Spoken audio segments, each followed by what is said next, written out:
Let's try this again. The Department of Agriculture is phasing out nearly 350 pesticide products from shelves in South Africa with the aim to have these products removed entirely by June next year.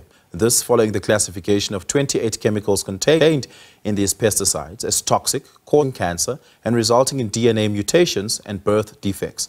A 2003 research paper found that pesticide exposure caused birth defects among women in rural Eastern Cape. Andrew Mandeya, a biostatistician who co-authored this paper, now joins us. Andrew, good evening. Thank you so much for your time. Really do appreciate it. Perhaps explain to us, as rudimentary as you possibly can, the biomechanical and the molecular impact that pesticides on body, but particularly on women and their reproductive health. Yeah, I would have been very happy to explain that to you. But then the unfortunate part is... Hello? Yes, I'm listening. Yes. I was saying the unfortunate part is I'm not so much into the how it happens, okay? But as you know, organophosphates, they are chemicals. Anything that we take in is likely to affect us, to change our system one way or the other, okay? It's a pesticide, it's a herbicide, it's an insecticide, it needs to kill. So once it gets into contact with the human body, that is likely to have a detrimental effect on the body.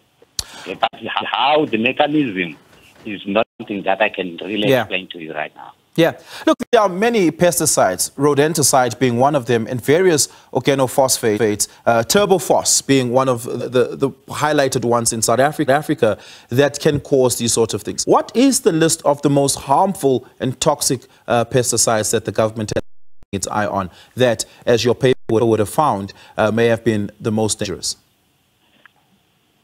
Can you come again on that? I didn't get you properly.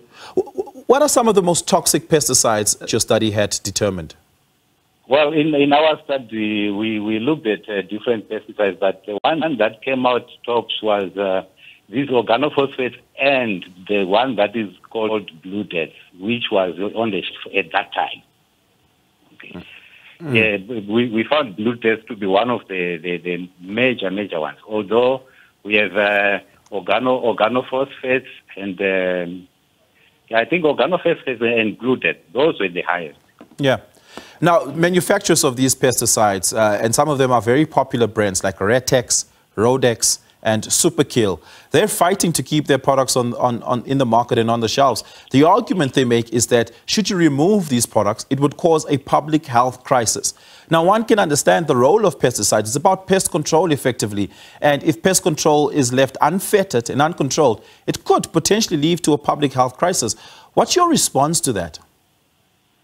Well, the pest control is not necessarily, does not necessarily have to be done using pesticides. You can easily control your pests using other organisms that occur naturally. You see, even I think you know that most sugarcane plantations they were using snakes at some point to control the pest. Okay, and there is another potential pesticide which is for gardening, which is actually rabbit urine, which you can use there as a fertilizer and also as an insecticide at the same time. So it's about doing research to look for alternatives, not necessarily to insist on something that is known to be detrimental.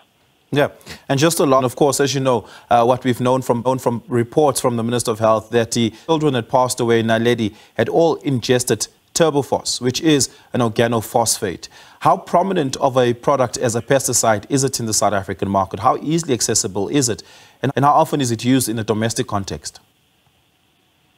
Well, I would actually say that one you find it in almost all, in most of the pesticides that you buy over the counter. Okay, that's why most of them are even written do not store it at a certain temperature and out of reach of children. It's because of such things.